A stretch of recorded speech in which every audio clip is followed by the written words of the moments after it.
Hi, everyone. For those I don't know, I'm Christine Fries. I'm the library director, and we are thrilled to once again be hosts for this amazing event. I think we're about 7 years, 6, 7 years. It's crazy. So we're very happy to see you, and we are very happy to have the TeaTalks here. I would like to just mention a few things for those of you who are not familiar with our building. If you walk out toward the exit where you came in and turn left, there are some restrooms. And the only other thing I'll ask is that everybody silence their phones out of respect for our speakers. And I know everyone needs a reminder.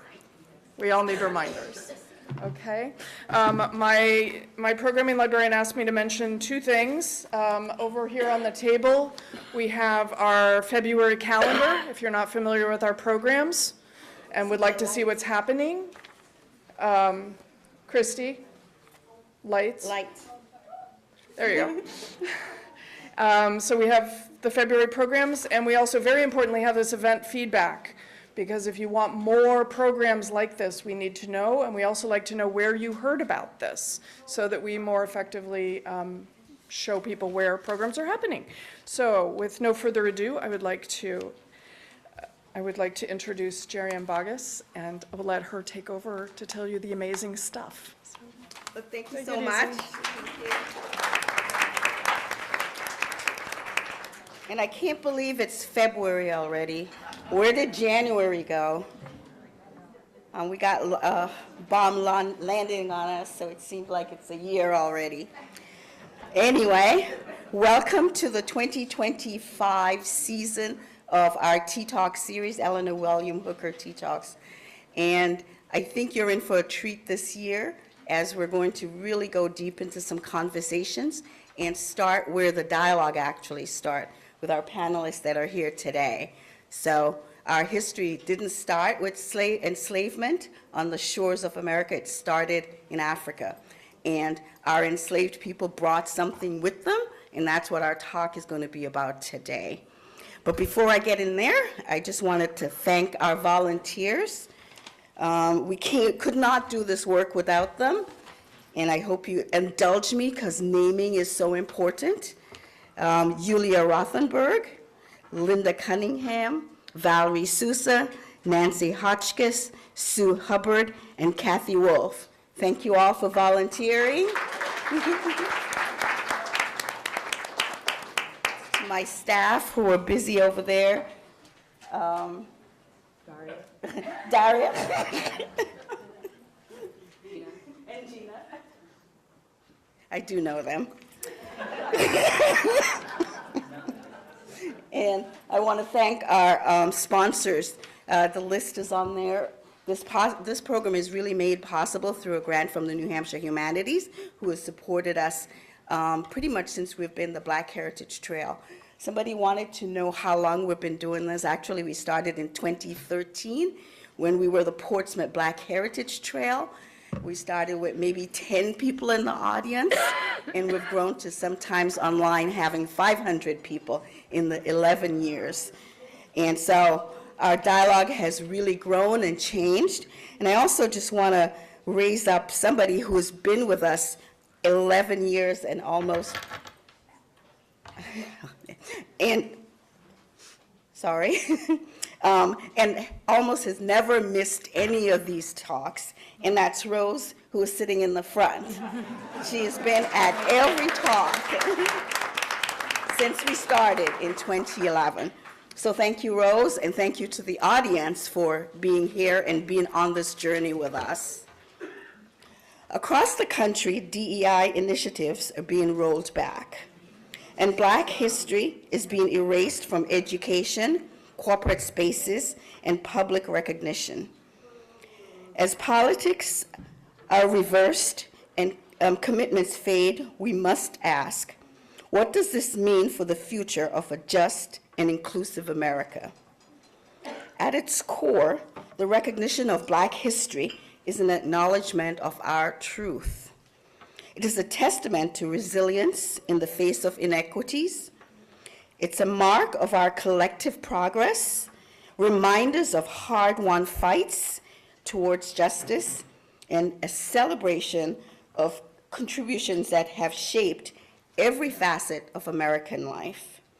So today's program, we're going to look at some of those qualities that and beliefs and psychological views and all of these things that make up that African cosmology or African thought, and how our enslaved people were able to carry those things, the things they carried, to really survive enslavement and survive even the time that we're in now.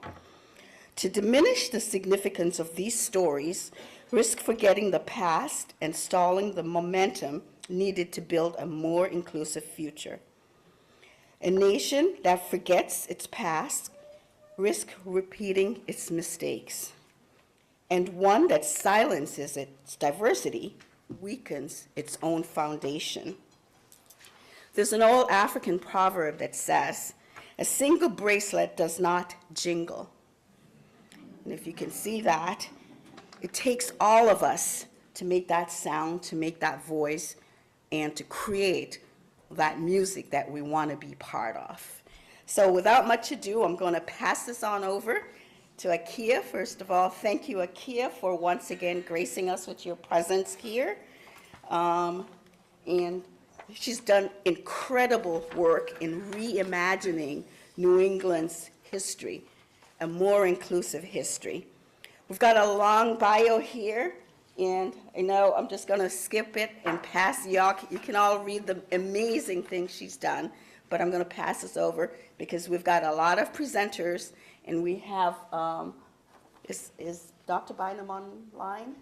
Yes. We have one coming in via Zoom. So you don't want to hear from me, you want to hear from them. So Akeia, thank you.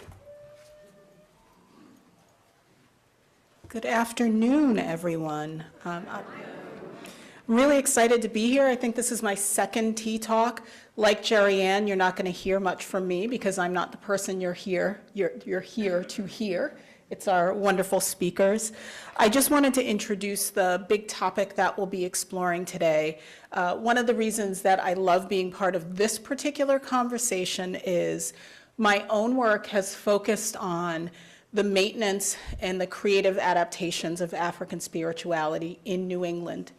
Because when I was in graduate school, the prevailing thinking was, since we didn't have an obvious tradition like they do in the South or in Latin America, in the West Indies, like Obeah or Candomblé, Santeria, Voodoo, the assumption has always been that African spirituality just went away and everyone was Christianized and forgot where they came from.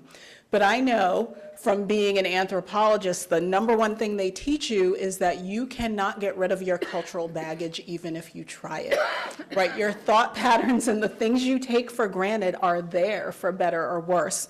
And so we get to explore that today and how that would have affected, and I'm gonna let you sort of delve into this, but how that would have affected the mindset of Black men, African-descended men who engaged in warfare and spiritual warfare and social warfare up until the present. So for our four speakers, and I know that there's one online, really we're looking at people who have done work and have had experiences that enable them to discuss African conceptions of physical and spiritual conflict and how these concepts would have been transferred, adapted, and enacted through African-descended peoples in warfare from the American Revolution through the present. And I also am not going to read bios because you can see them here, but I will call on our first speaker, Barbara McLean Ward, who will talk to you about 1779 petition to get us started. Barbara. Thank you.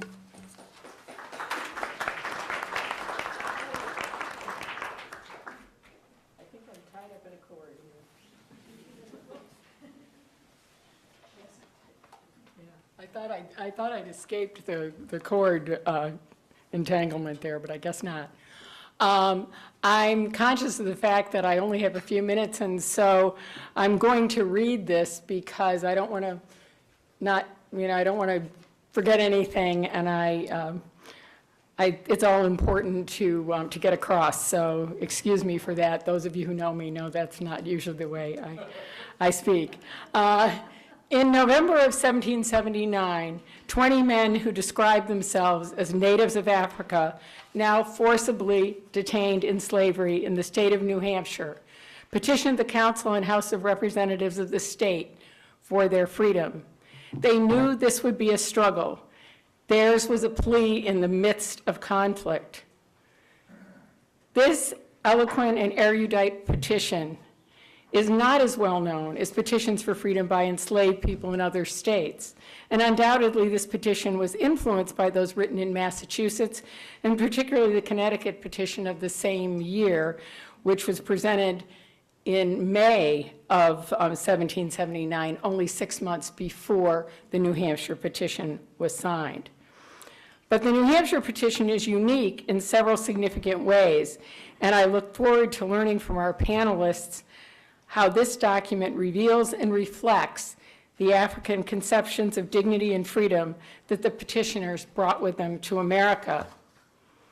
The 20 petitioners were undoubtedly self-selected to represent those among the enslaved population of Portsmouth and the surrounding towns who were born free in Africa and who were making a plea for the restoration of their freedom. And this is really important in all these petitions. They're asking for their freedom to be restored. They're not asking for anyone to give it to them. They're asking to get it back. Like the Declaration of Independence, which undoubtedly the petitions had heard read from the steps of the State House in Portsmouth or the town hall in their town, one was from Newcastle, one was from Newington, it declares that freedom is an inherent right, not to be surrendered but by consent for the sake of social life. But the New Hampshire petition adds significant wording asserting that freedom is an inherent right of the human species. Among the petitioners was a young man named Prince Whipple, a man of between 21 and 25, the same age as many of the leaders of the Revolution. Prince Whipple had accompanied his enslaver, William Whipple, as confirmed by letters from William Whipple, on his travels to Philadelphia and was with him when he was serving in the Continental Congress. Prince Whipple was the delegate's close personal servant. According to the custom of the day, he would have attended William Whipple as a page during the debates in Congress, as well as at discussions of political ideas in the coffee houses and boarding houses in the evenings and between sessions. And from other documents, we can confirm that Prince Whipple was also literate. He served in the Army alongside William Whipple. He knew what the conflict was at firsthand. And he was the general personal aide, one of the few men listed who received separate wages from the government for his service as a servant to a general. Most generals and officers took care of their own servants, but Prince was paid a wage for his time in the Army. He would have been witness not only to the debates on the Declaration of Independence, but he was with General Whipple at the Battle of Saratoga, and he would have been there while Whipple was one of the negotiators of the terms of surrender, the surrender of General Burgoyne after the battle. Through his service, he knew Captain Ephraim Pickering, who also served in General Whipple's 1st New Hampshire Militia, who would be the one, as an elected representative, to introduce the petition of 1779 to the New Hampshire legislature. Even today, all petitions have to be presented by a representative. And that personal connection probably accounts for him being the one. Like the Connecticut petition, the New Hampshire petition offers that the petitioners would fight for the liberty of the colonies if that liberty could be extended to them as well. Taking notice of the grievance of the Declaration of Independence against the king's incitement of domestic insurrections amongst us in enticing enslaved people to fight with the British Army by offering them freedom. But the original grievance which would only be known to those people who were present during the debates in Congress, included the words, "The king has waged cruel war against human nature itself, violating its most sacred rights of life and liberty in the persons of a distant people who never offended him, captivating and carrying them into slavery in another hemisphere, or to incur miserable death in their transportation here." And that this assemblage of horrors might want no fact of distinguished die, he has now excited these very people to rise in arms amongst us. But Prince Whipple probably took notice that the assertion of the sacred rights of life and liberty in the persons of a distant people were not agreed to by the delegates from South Carolina and Georgia, and the wording was removed. And like the Declaration of Independence and other petitions by enslaved men, the official petitioners at this time were always men. The New Hampshire petition would base its legitimacy as arising from a duty to the deity. But the New Hampshire petition is significant in its wording of this obligation, asserting that we are in duty bound to strenuously exert every faculty of our minds to obtain that blessing of freedom which we are justly entitled to from the donation of a beneficent creator.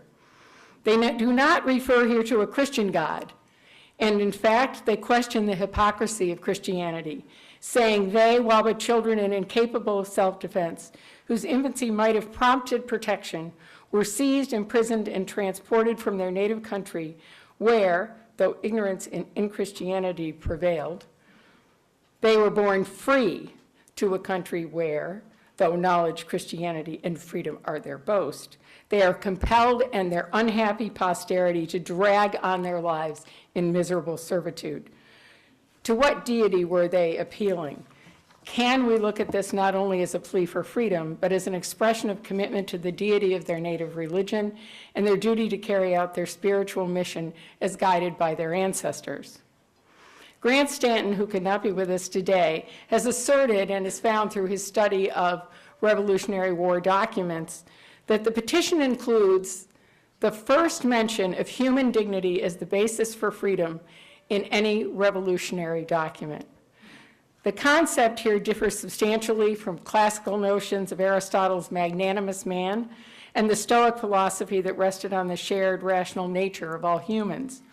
Theologians would think of dignity as arising out of humankind's resemblance to God. That is, people are made in the image of God.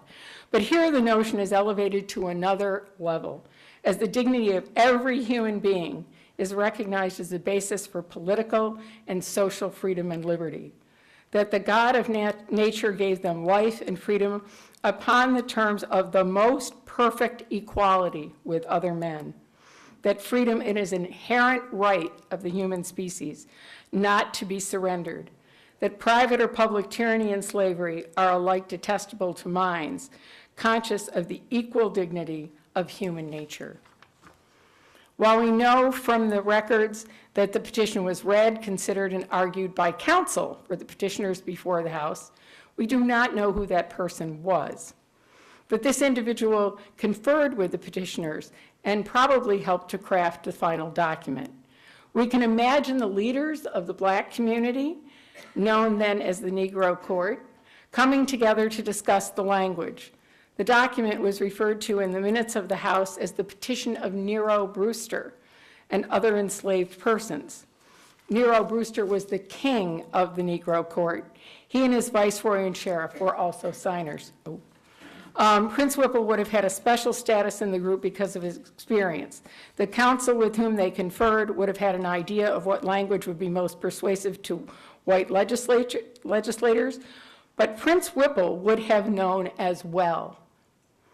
How did the African petitioners bring their ideas of duty, freedom, and devotion to their deity to a point where this new conception of human dignity would be given expression in this document? Did the signers, all of whom declared that they came to America from Africa while they were but children, arrive from the same region of Africa? Did most arrive aboard the File in 1758, a ship which carried 18 captives directly from Africa to Portsmouth? Prince Whipple may have come in 1764 on the Black Prince, owned by William and Joseph Whipple, yes, the signer was a slave trader. Both ships boarded their captives in the region of Anamabu. Did they come from the same people? Did many of them know one another in Africa?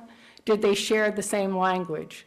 What do we know about their common traditions in Africa as they relate to human dignity as the basis for freedom? I look forward to learning from our panelists today about ways in which we can begin to understand the petition from an African perspective. Thank you.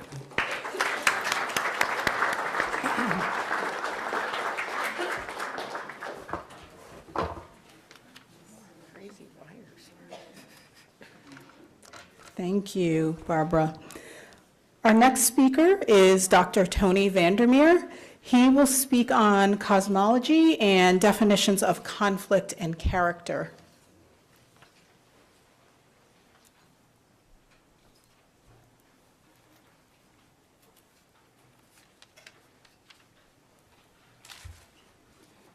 So good afternoon.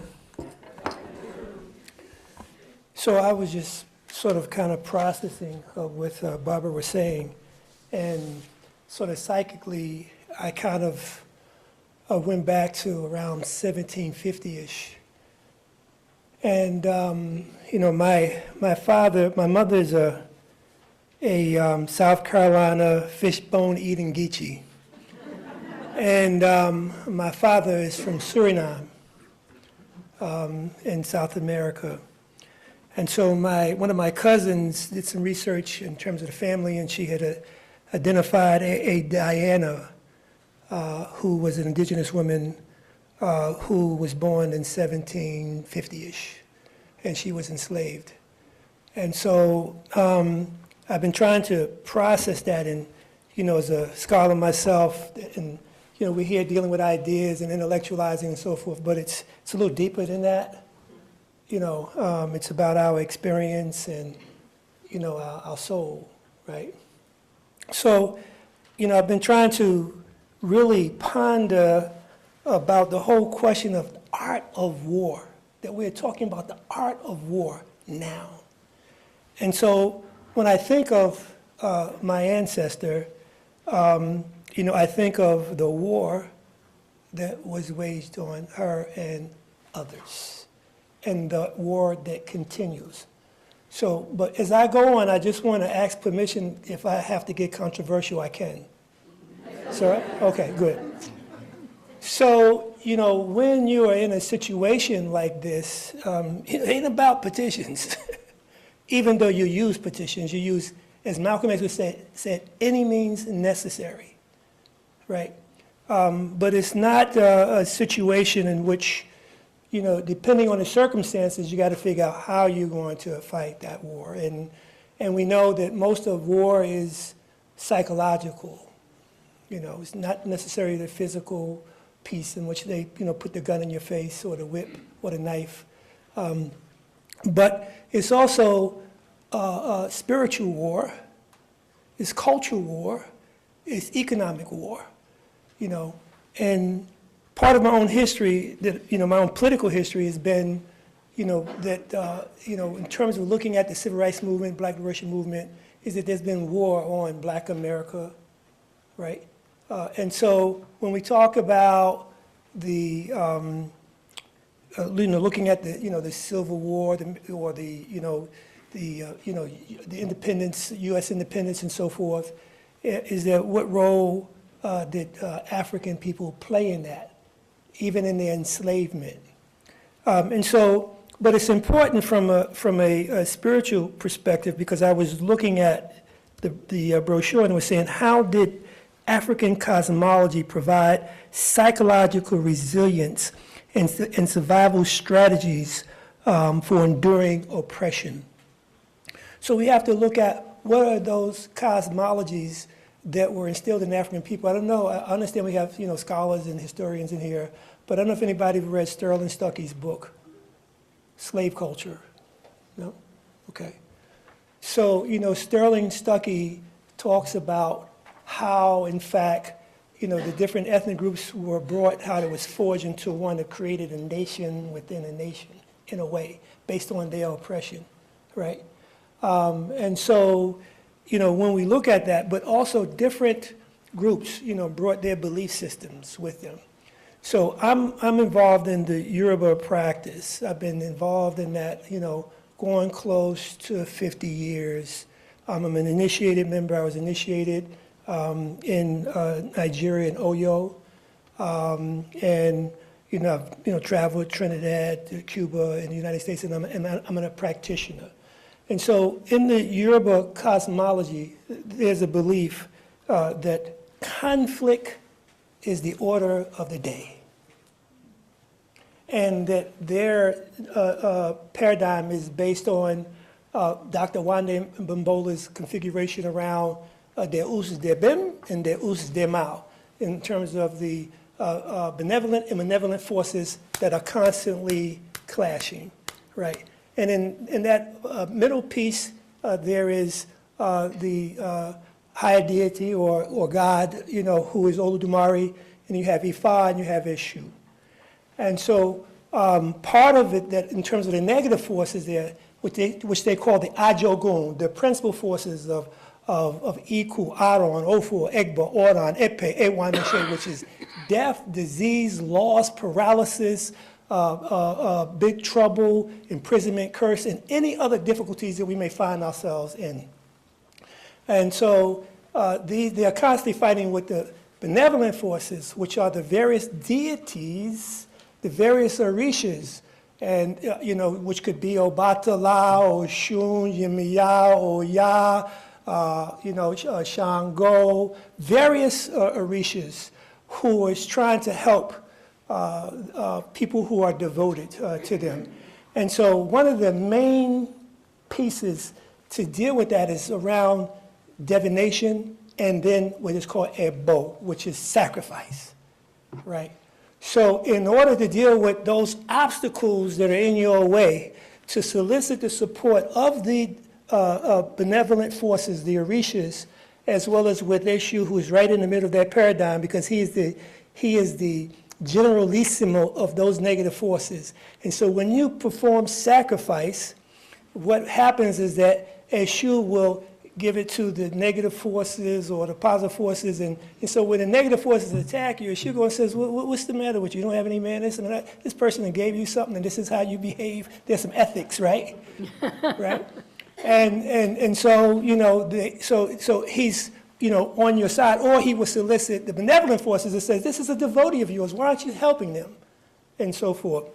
So this is the way, that the Yoruba people have been thinking in terms of how do you deal with the fact that there's constant conflict, is that you divine, you find out what it is that you're trying to deal with and what orishas you need to support you to help you on that journey. But key in this is the concept of Ori. Ori is our internal spiritual head. It's a sense of free will. In other words, if you believe you can do something, what do? Right. If you believe you can't, what do? You watch Netflix, right? Right?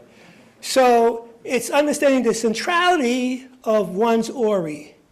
And so this is the mindset that folks have, is trying to be up on the one, being positive, like I can do it, I can, so part of the divinational part, the ritual part, is to reinforce, that idea, that those are reaches on your side, and you can deal with that, deal with the obstacles that are in your way.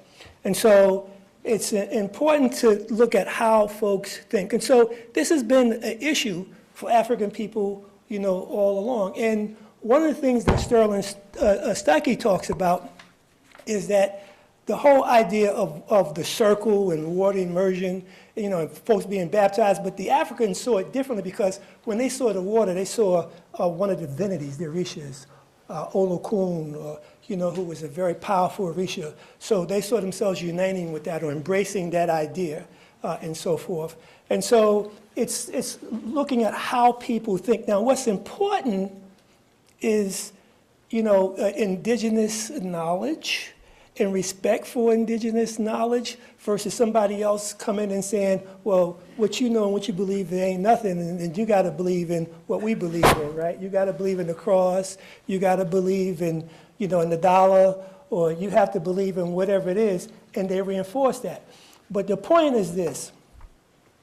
In order to resist, you have to start from the psychic and the psychological perspective so that you don't internalize the negative ideas that those who have power instill in you, right? And this is the moment that we are in now, that you find, you know, the psyche of people now, you know, who are, you know, upset about Donald, you know, what Donald Trump is doing and what he's saying. It has a serious psychical piece. But yes, we have to take into consideration, but Donald Trump is in trouble. The U.S. is also in trouble, right? You know, what's happening in the world in terms of other nations trying to come together and find other economic ways in terms of trying to do trade and find solutions and deal with development versus using people's power to underdevelop other people and develop themselves. My time is up. You know, this is short, you know, but hey, you know, it is what it is, as James Brown said, right? Right. But, you know, we'll have some conversations, but you know, it's so much that I would love to say, but.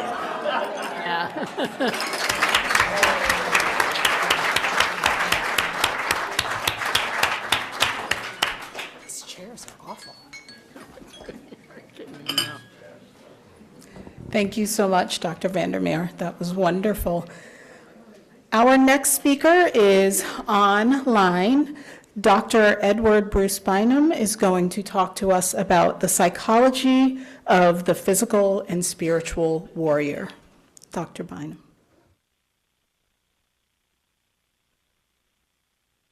There, can you hear me? Can you hear me?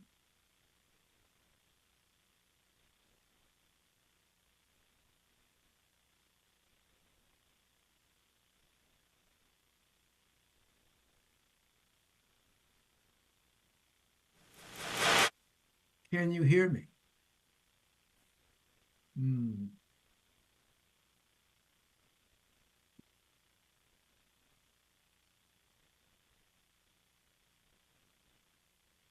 Well, I assume that you can hear me, but I'm not sure. Okay, you can. Great, great. All right. What I would like to talk about is the heritage of the spiritual and psychological roots that connect us all in this struggle here in the USA, and their profound, deeper African roots, including the African roots of everyone here today. Our speakers have talked about already the 1779 petition, African cosmology, and its relationship to concept of character, and there will be others. I, in the short time that I have, would like to talk about these things from the perspective of a psychologist. I'm a practicing clinical psychologist. And I want my brief conversation to be essentially on 5 points, to the point. One, this will place an emphasis on a background that, again, regardless of our own particular surface ethnic experience and reality, binds us together in a deeper spiritual and, yes, biological interconnectedness. So, first, scientifically speaking, purely scientifically speaking, each of us in this room today and listening are direct descendants of an African-born and African-generated human being. That whether we like it or not, the African genotype is the template of our entire species. This is replicated data based on modern science documented in anthropology, archaeology, paleontology, genetic DNA research. We are all together in this. There are no different species of human beings. There are surface differentiations, but there are no speciation. So we really, really are, despite these surface differences, derived from one family tree, beginning with the Australopithecines approximately 2.5 million years ago in Africa or so. And then out of that rises Homo sapiens about 2 million years ago or so.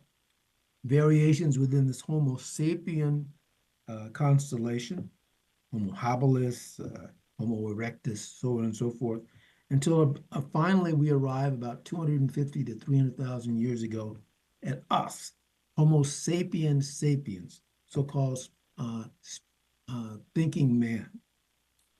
Now, this lineage is important because, again, it's deeply implicated in each one of us, not only in our blood types, our genes, and our psychic structures, folks, our psychic structures. The mitochondrial DNA mother of humanity, Eve, is part of this story. She and her descendants had several things in common.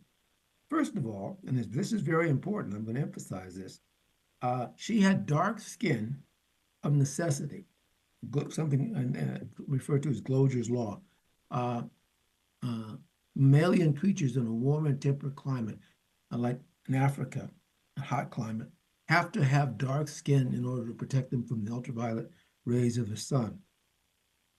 If you shave the hair off a chimpanzee, the skin underneath it is white because it has been protected from the very rays of the sun.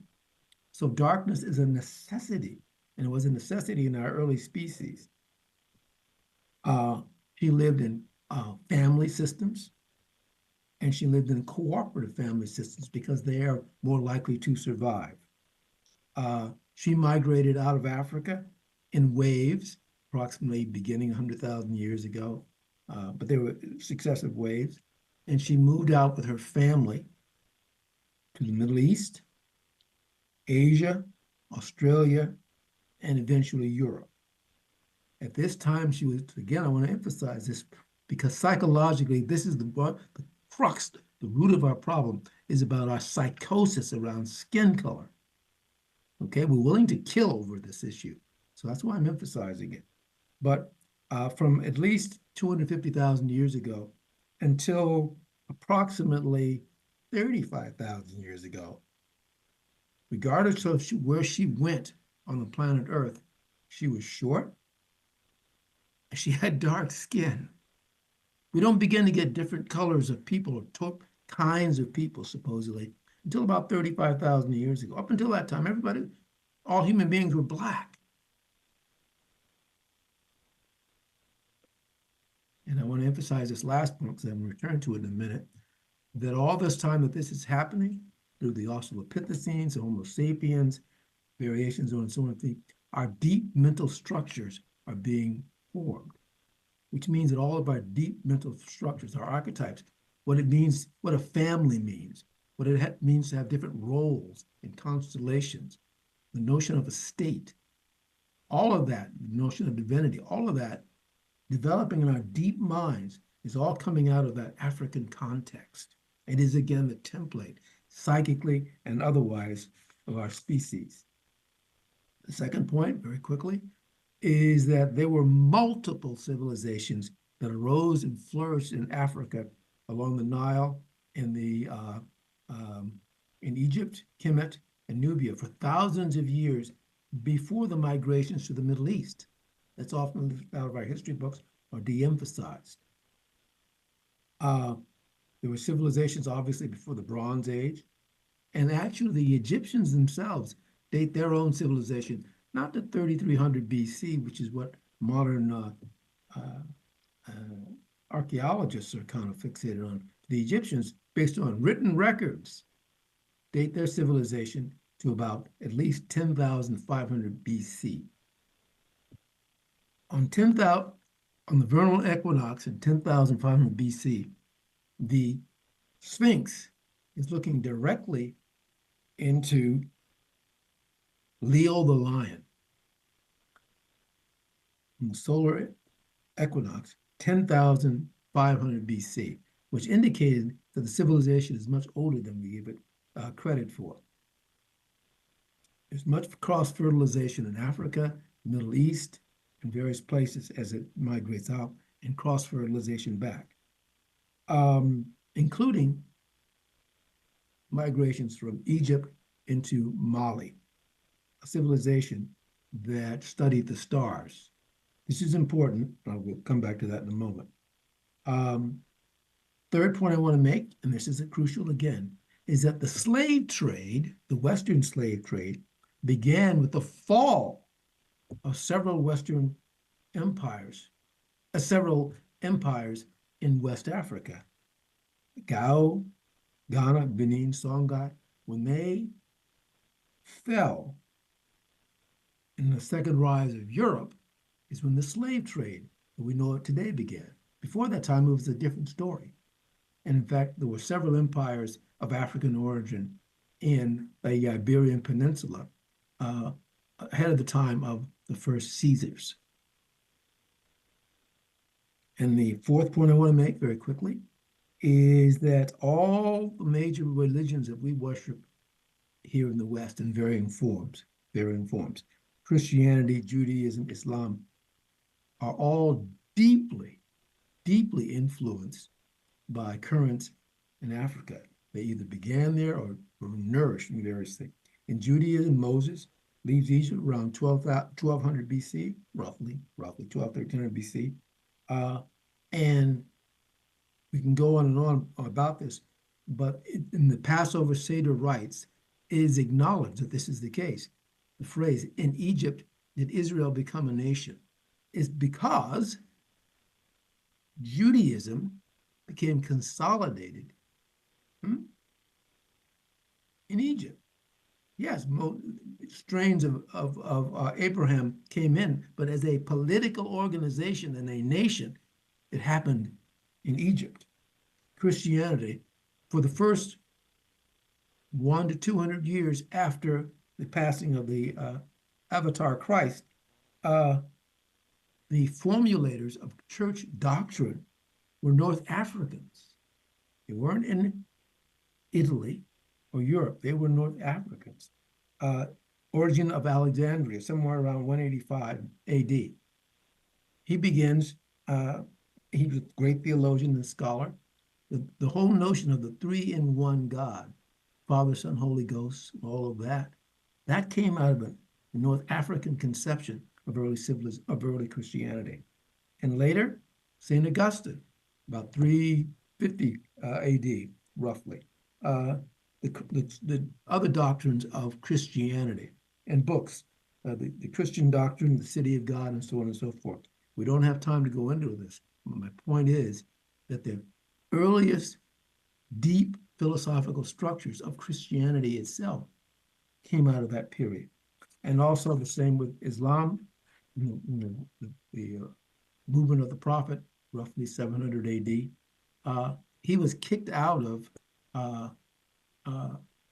Arabia and had to take flight for political reasons. He went part of the time to Egypt. And it was in Egypt that Islam developed and then went back to Arabia, got stronger and stronger, and then eventually around 700, the jihads come out of Egypt. And the last point I want to make is that all this time that this is happening, the deep mind of our species is developing. Our understanding of family, what father is, what mother is, what relationship with siblings is, our notions of a divinity, all of that in our deep, deep psyches are happening. This is happening, developing in an African-generated species. So all of this that we're having is really an intense, fratricidal family war that's going on. A family war that's going on. And it, on the one hand, causes us to pause, can be pessimistic, but also modern science is also reinforcing and proving the greatest tenets of our spiritual leaders, that all men are brethren, that what Moses said, Jesus Christ, Muhammad, Krishna, Lord Buddha, all these tenets are surprisingly and strongly supported by the dictates of modern science. So we really are embedded in each other, interconnected with each other. And I'm saying that we need to recognize that and confront our psychosis around skin color and their variations on a theme, and realize that our survival depends at this point on coming back, is recognizing that. in this war that we are in, spiritual warfare, flesh and blood breaking down, as Dylan would say, we take 3 steps forward and 1 step back. And this current DEI attack is a step back. But look at where we were 150 plus years ago now. And it's always just back and forth, back and forth, back and forth. Mr. Trump and his friends are a speed bump, but the road leads to a deeper, longer, and brighter future. So thank you. I think I got in right under the wire.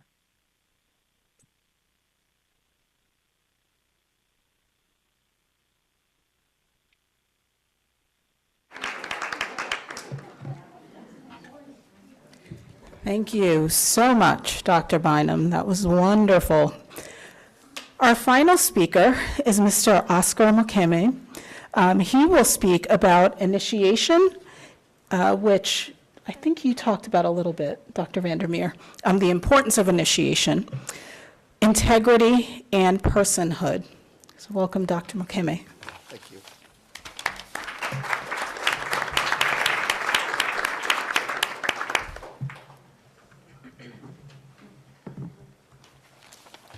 Thank you very much.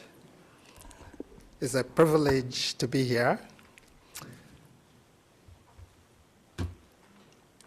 I wrote some notes, but I think I'll probably take a storytelling format because the scholars have given you the insight into the scholastic view of African concept.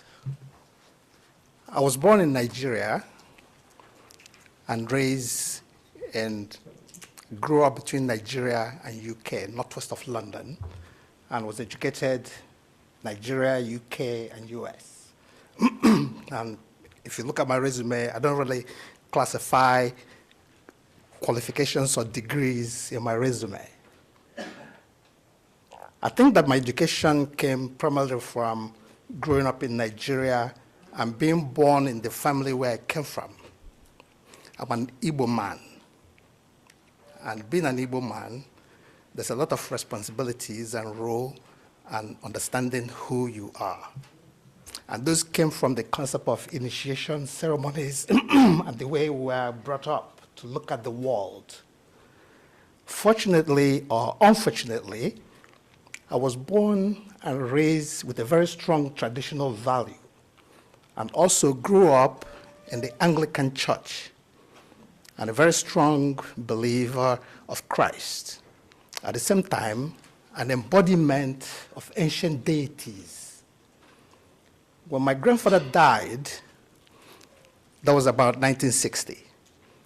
The man passed away around midnight, and around that same midnight, I was born. And it happens to be on April Fool's Day. So the people thought, how can the chief priest die?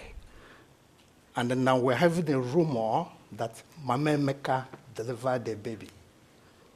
So they named me Ogogwa, Oscar, by my grandfather, and Onochie. Ogogwa means a comforter. Onochie means the one who have come to replace another. In that place where I was born, there was a deity, a spirit, called Arobinago. Arobinago. And Arobinago is believed to be a deity, some sort of a deity. And somehow they tried to link me to that spirit. And this is a spirit that deals with the forest, woods, fertility, air. And I don't really know how I fit into that. So I grew up struggling between these two concepts, understanding the discipline principles of being born in the Christian environment and carrying the burden of an ancient deity that lived in a particular forest. And as I speak to you today, in that forest is where my home is. Instead of creating a shrine or altar that honors the Arobinago I created what I call a dunamis altar of praise, bringing the two bridge of traditional value and my Christian education and understanding in the same place.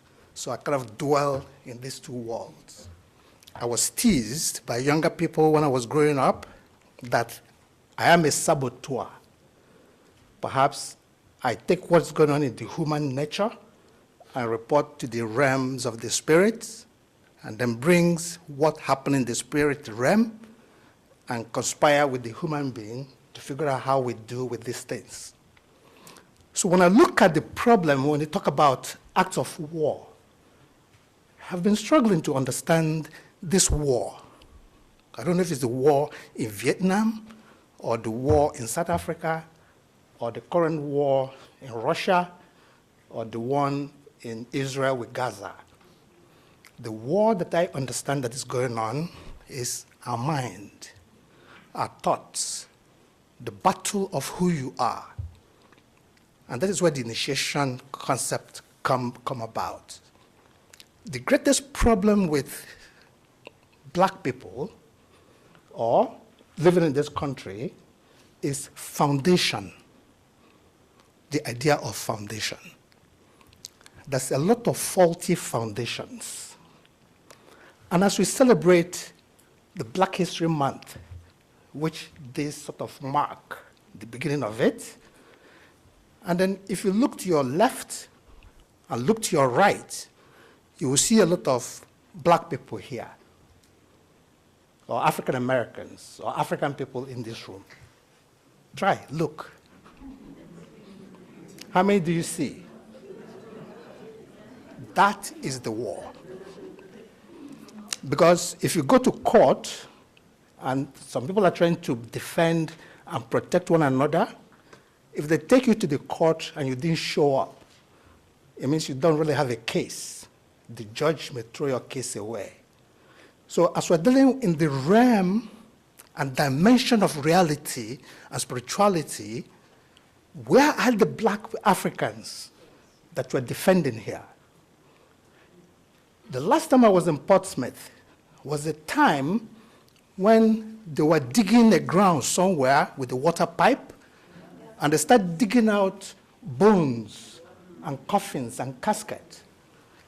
Somehow I was called from Portland, Maine, to close my shop, and came down here with divination tools to ask the bones and buttons and hair, who are you? And where did you come from? What do you want us to do? Why is it now, from 1600s, that you're identifying yourself? In that burial ground, there were hundreds, if not thousands, of bones and skeletons in there. Only few were excavated. We preserved them and reburied them. The recommendation was not to knock down the bank buildings, the condominiums and the homes in those areas, but to create a vault, some sort of a system, make it a park where people can come and relax, contemplate, and meditate. When we talk about the concept of initiation, initiations are nothing other, it's not where people gather and go, ooh, and celebrate and dance around the fire. It's a school of thought. Like somebody who goes to school, or somebody who goes to a church, or somebody who goes to a synagogue to learn certain disciplines and role of who you are. And it works in different dimensions and levels of understanding and awareness. And as I look, when I came to America in 1979, I came to study money and banking, because I wanted to be a banker. I worked at the African Continental Bank in Nigeria, as well as when I went to Oxford, I started working at the same bank in northwest of London before coming to US. My intention was to come and learn business administration, money and banking, investments, opportunities and strategies, and go back and then open banks. But when I came to Boston, and went to school, I realized that the money I'm banking wasn't what I was sent here for. I experienced some sort of spiritual bankruptcy in our community. I experienced disrespect of all kinds in the United States. I observed system where children don't have respect for the elders. I observed where elders were being sent to warehouse of death called nursing homes. So what are the initiations that we gain in this society? To send our elders to the nursing home, the children, grandchildren, great-grandchildren don't see them.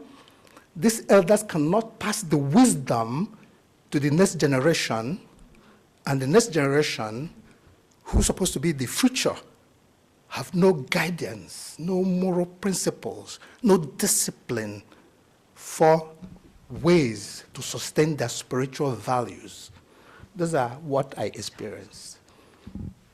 So that money I'm banking was flushed down in the latrine.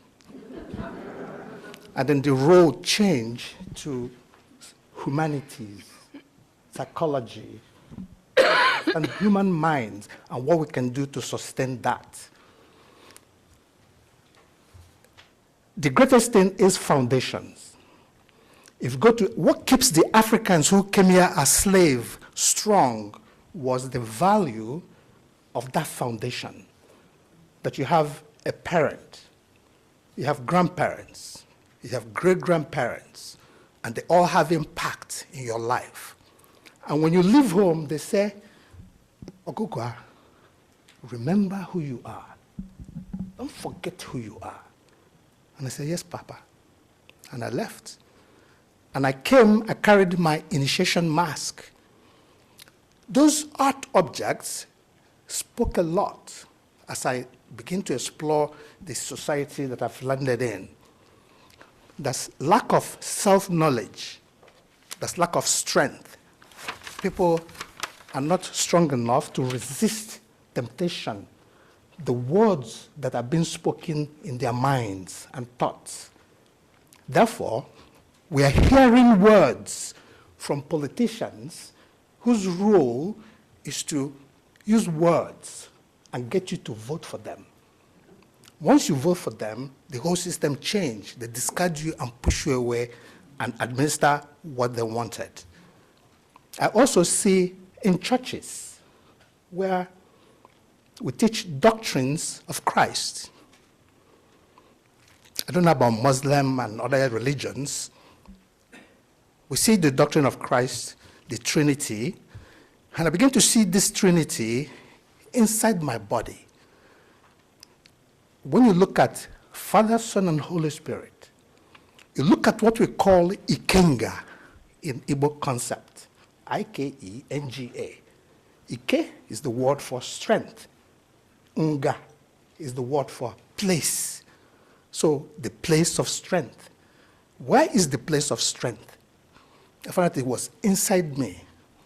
Then I had to connect that Father, Son, and Holy Spirit through this dimension of Ikenga.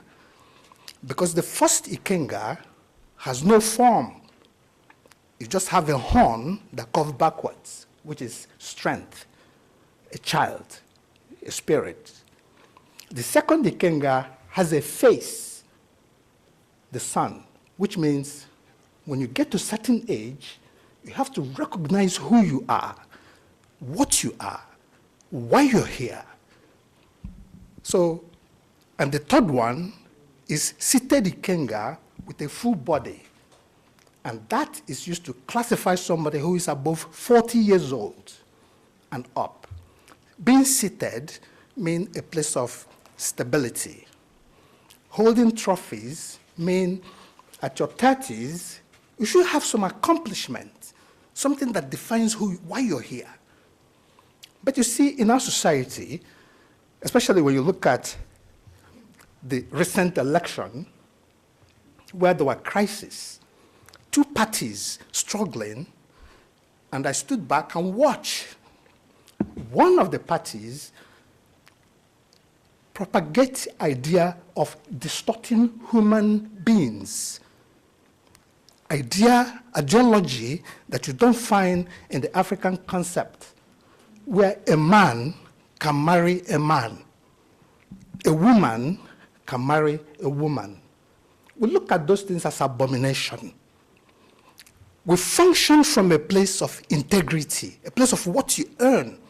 Just like when the Israelites got in trouble, Moses was panicking, freaking out.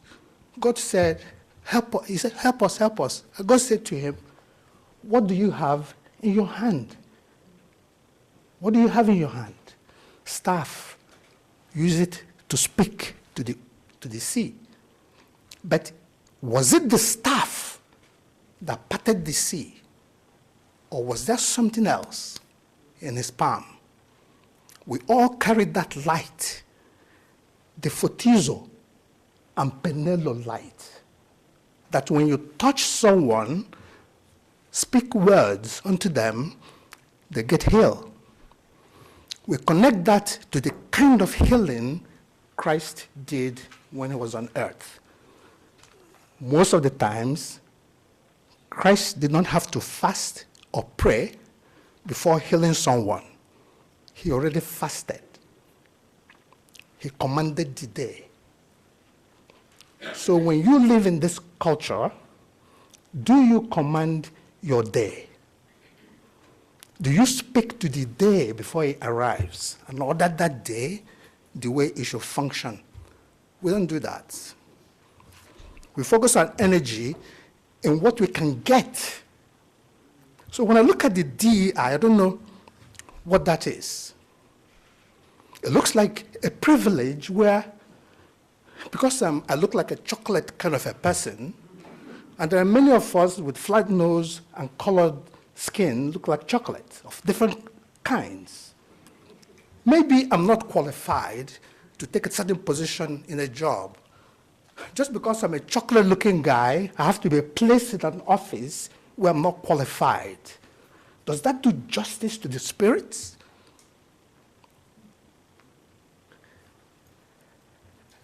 I don't know if my time is running out. So I'm going to leave a lot of what I'm thinking for question and answer, so you can revisit that, and I'll have enough time to address them. But the bottom line is, know who you are. Be what you are. Understand why you're here. Understand the fire that carries you. Understand the 4 principles that made 4 market days. Eke, oye, afo, nkwo. The wind of the east, the wind of the west, north, and south. And when you understand these 4 principles of east, west, north, and south, eke, oye, afo, nkwo, and then you find out what are the roles of the north, the south, the east, and the west. And that is how the Africans who came here sustained themselves during slave time. They come off the ship. There were people who jumped into the sea and drowned themselves. Because we Igbos, we believe that we don't have boundaries. We were created in this earth to dominate. In order to dominate, you have to have certain roles and discipline to remember the anointing of fruitfulness, multiplication, replenishment, and domination. You cannot dominate if you're not fruitful. As I look around, I don't see African people here. So how can you dominate? How can you arise? How can you transcend if you're not participating in the calling to listen? Thank you very much.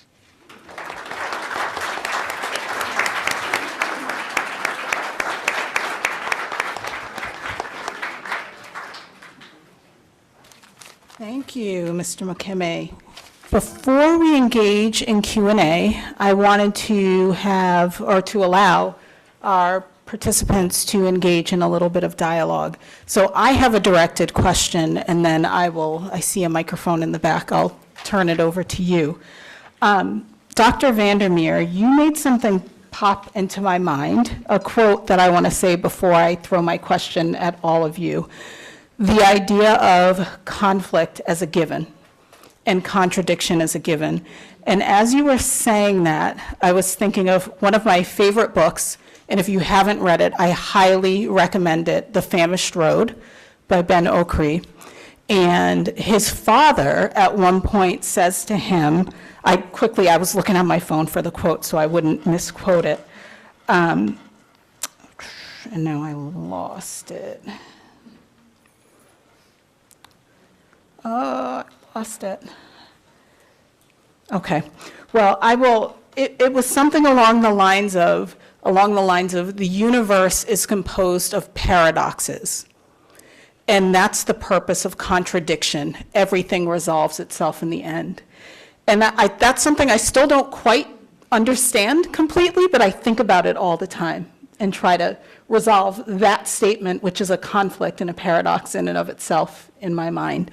And so if those sorts of spiritualities, cosmologies, belief systems are things that African-descended people or Africans carried over with them, where do you think we would find these worldviews and these cosmologies in historical records or accounts of participation in American warfare?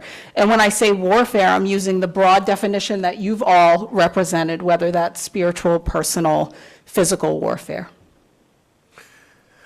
Well, I would say, well, again, it's a lot I could say, but, part of, what's in the books, was in the text, sort of whites out,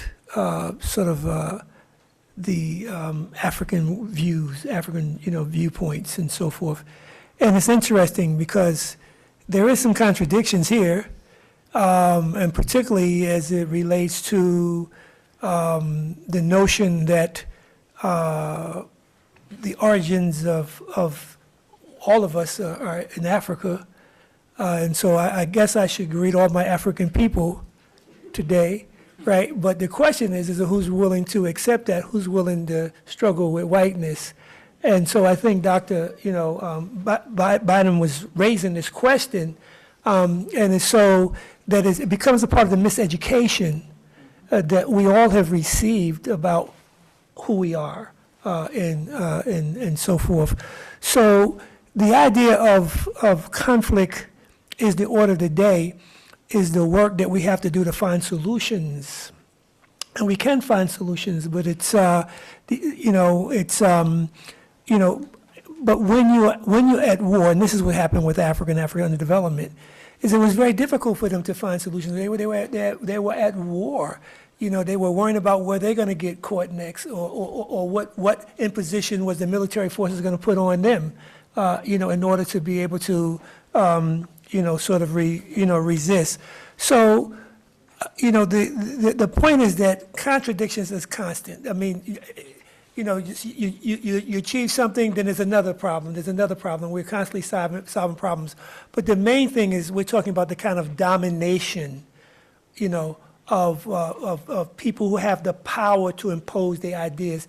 And it's just not, they're wishing on it. They're using their power, their economic power, their military power, their cultural power, in terms of how they deal with the communication system, the ideas, and to get us to think that their illusions are reality, right? In terms of dealing with it. So, and it's also dealing with the dialectics, So on one hand, this goes back to what Dr. Bynum was raising, is that, Trump is doing what he does, but he's creating a backlash, so that when there's a negative, there's a potential for a positive, around that. And I think this is where we have to operate. But we have to go back. I want to say what Dr. Bynum is saying is that who are we, right? Because I think you were saying that where's that? I'm African. I don't care what anybody say. I'm African, right? Now, I'm an African born in America. Now, some of our audience members might want to take that line up. I don't know. Right? Because part of the divide is that, no, I'm Irish, I'm Scottish, I'm German. Why you get to Germany? How you get to where you got to? right? And so when we go back to the battle to, I think Dr. Bynum is correct, is that the template is that, so how is it that we don't know that? How do we don't teach that? And then how do we allow somebody to come and say, well, we're going to dismiss DEI? And what they're doing is they're attacking people and saying, you are not worthy to be part of this system. That's insane. What are we doing about it? So that's the contradiction, that's the conflict. Now, either we accept and believe the myths that they told us, or we will go back and say, wait a minute, we are brothers, we are sisters, we are related. So what's up with the rumble with each other? And how do we bring about, Donald Trump said this about, I want to be the president of peace. He should be locked up for taking crack.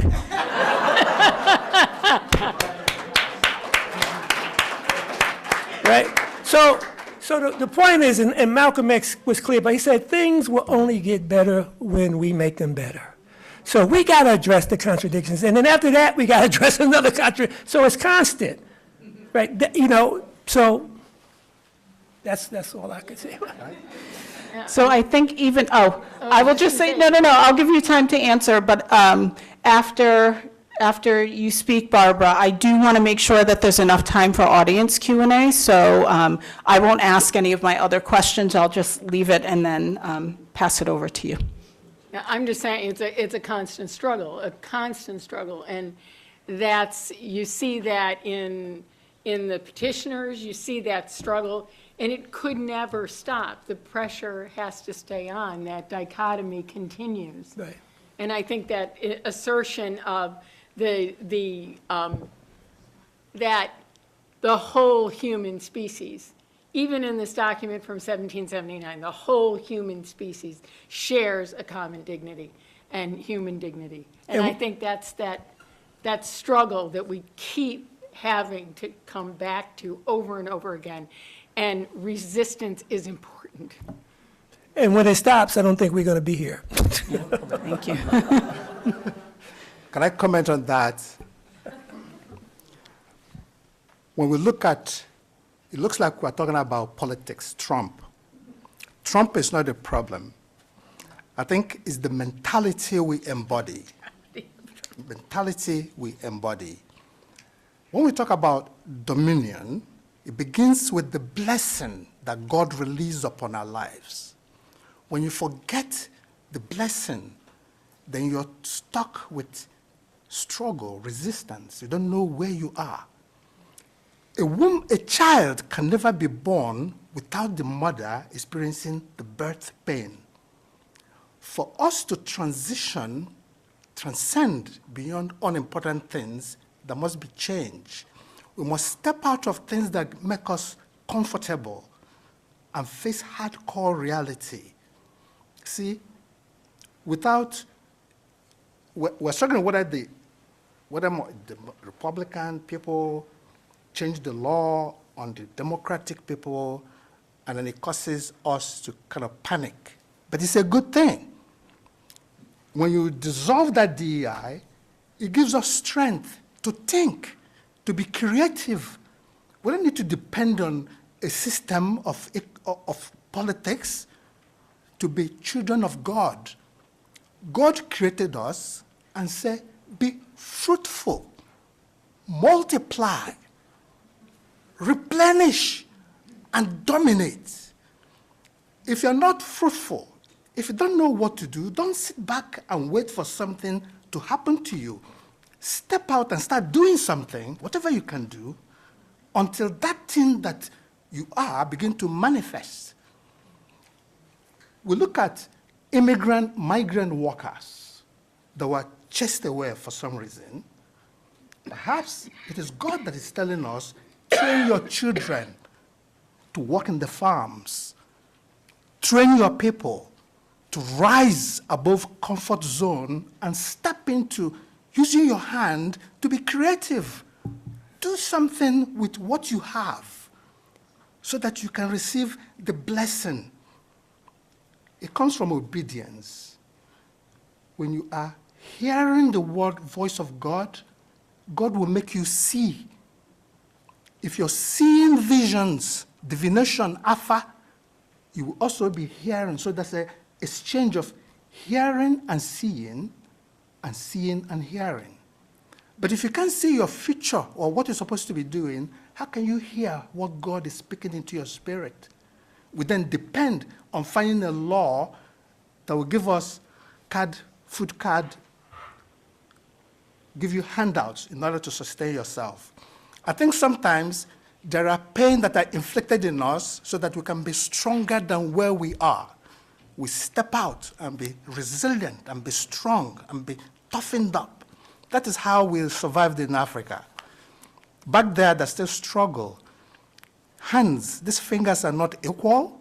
Some are taller than others. And they all have the same role, still belong to the same body. So I think that there are sufferings, endurance, blessings when you understand your role in the universe of life. Thank you. Wait. All right.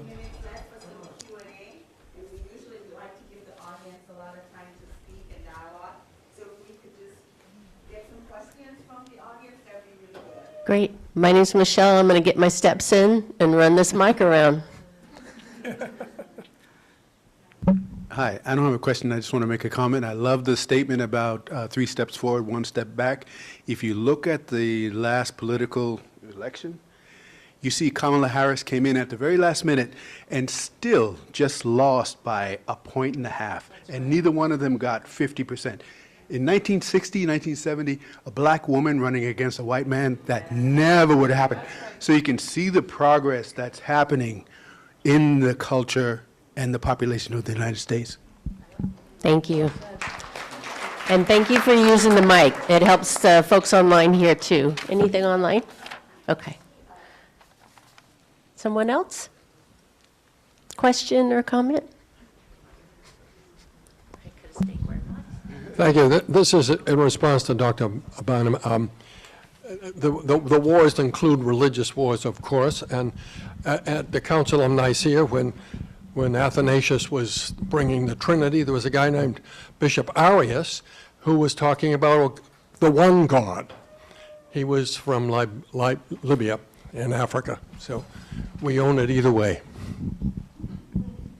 Do you want to comment, Dr. Byron? Well, I would only say that We can't hear you. Oh, I'm sorry. Hold on.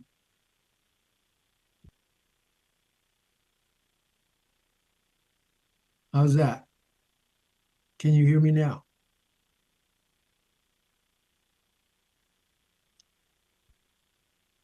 Can you hear me now? No. Can you hear me now? Okay, good, good. I was trying to point out that many things did happen at the Council of Nicaea that were contradictory, and many things that were ascended at that time got denigrated. One of which, by the way, was the reputation of Mary Magdalene. But that's a whole other thing. What I'm trying to emphasize is that if we focus on our individual personal struggles, we're going to perhaps always feel on the verge of being defeated. And sometimes we are defeated, sometimes we're triumphant. I'm trying to emphasize that there has been a long evolutionary movement through humanity that has been spearheaded by the African template. Everybody's nervous system in this room, and this isn't talked about very much in schools, but everybody's nervous system is based upon an unfoldment of a neuromelanin dark energy in the nervous system, in embryogenesis and so forth. It is the basis of the development of the embryo in the brain and so forth. If you got 2 inches below the surface, everything is dominated by a forward-moving African impulse, so to speak, of things. So we're having a huge fratricidal war.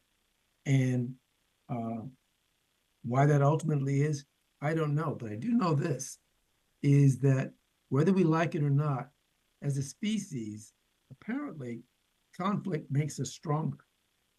As Nietzsche said, whatever does not destroy me leaves me stronger. Well, if we look at where the slave trade began, i.e. with the fall of the African empires in the West, and the movement upward since that time, it has been a constant resistance, a constant struggle.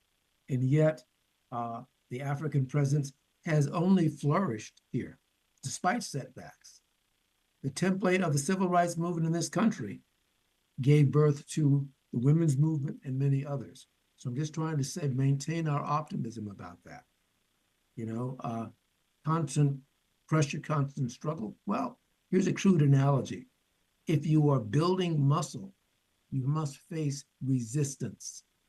You must face resistance. And by that resistance, the system gets stronger, psychically and otherwise. And I'm a believer, deep believer, that the tenets of modern science profoundly undergird our most profound beliefs and experiences about the brotherhood and the sisterhood of all humankind. We're not only a fallen angel, but we are a risen ape. And the combination of that two is the mystery of what we are. So there are setbacks, inevitable setbacks, and I'm sure centuries from now, in permutations on a theme, we will continue to experience resistance among the stars. That is part of who we are. And it's not necessarily a bad thing. It is a part of our inheritance as beings on this plane for whatever reasons. Oh, one last thing I wanted to emphasize in reference to initiation that we spoke of earlier. The genius, part of the still visible genius of many of the African disciplines and religious disciplines is that they continue to embody the gods. What do I mean by that? You know, ritual practices of various kinds, when in initiation, one literally embodies the God within oneself. So that is a physical experience. It is a physical experience. And that kind of initiation does not require an intellectual rationalization for the presence of a living spirit. It is directly experienced. And so the more that we begin to turn to those kind of phenomena in the future, the more we will naturally embrace the African template. So despite all the setbacks, Trump and all that, it's a temporary setback. Our species as human beings underneath the surface will continue. And we must maintain our faith in that. Otherwise, we will give into despair. And that doesn't work. That doesn't win.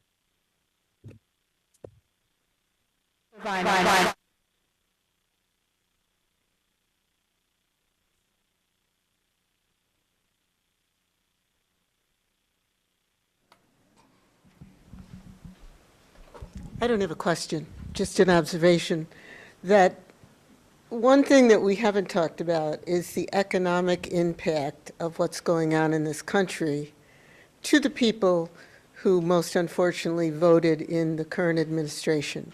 Now, once that economic impact hits, which it will, you all know that, what's going on with the tariffs and so forth, that is going to make a significant difference in the thought process of perhaps some of the people that voted in this administration.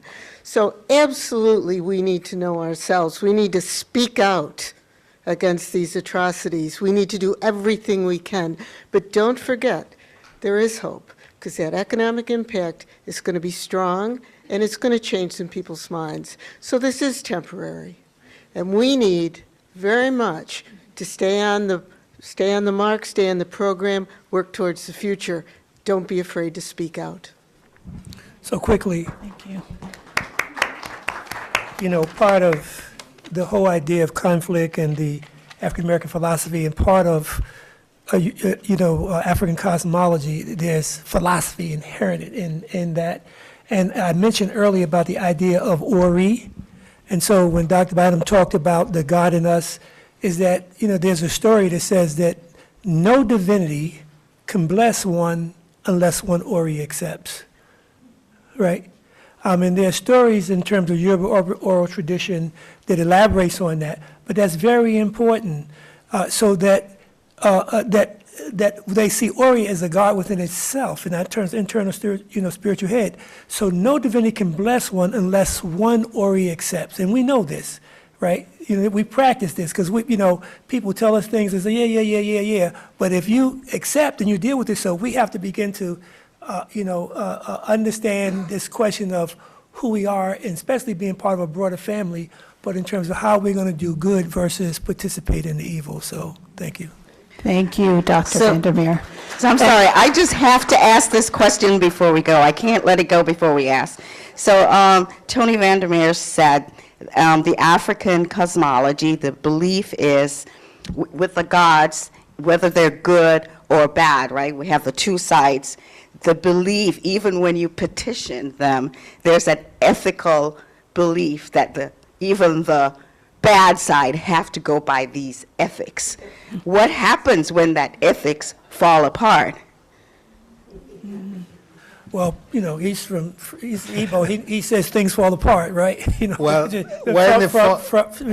I'm just saying. I'm just raising the author of things fall apart. But the point is that that's part of the constant struggle, right? Because it ain't over until it's over. You understand? And then it's over, and then sometimes it ain't over then, right?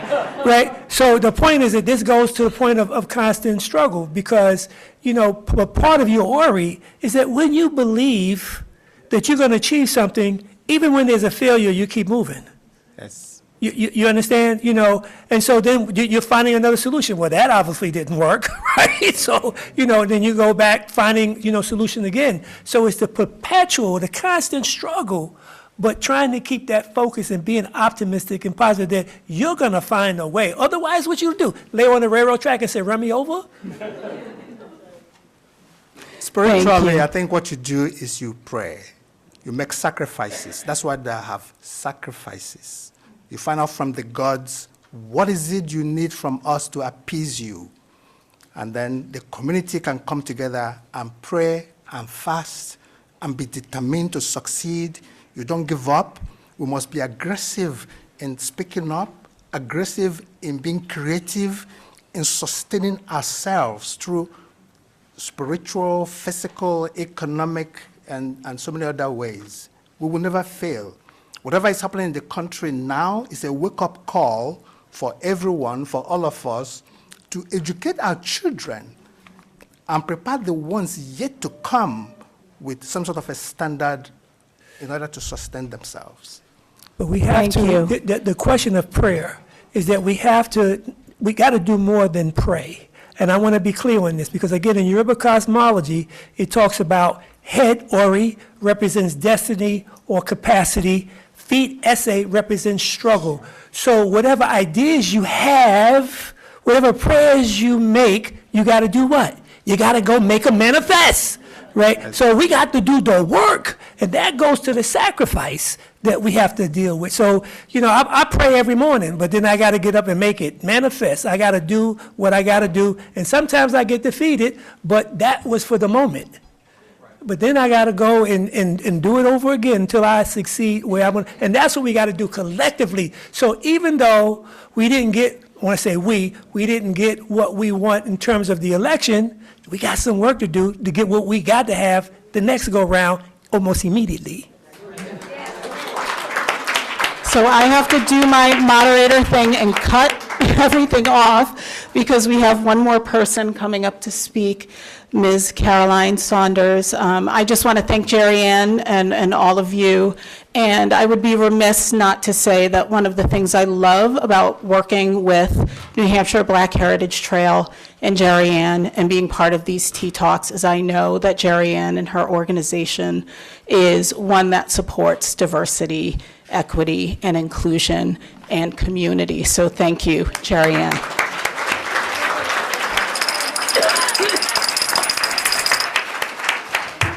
Hello, everyone.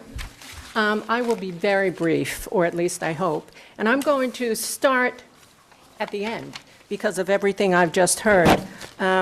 Just two short things. One from a poet I love and respect, and another, I won't give the attribution because you can find it if you want, and many of you know it already. But one is from Lucille Clifton, "Won't you celebrate with me?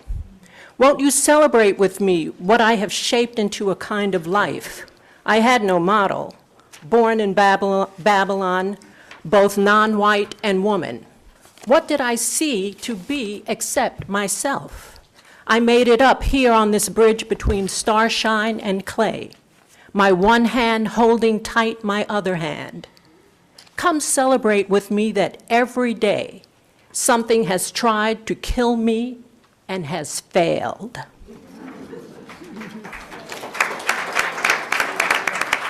And the second thing follows. So I'm doing this weird mashup today. "And let us not grow weary while doing good, for in due season we shall reap if we do not lose heart."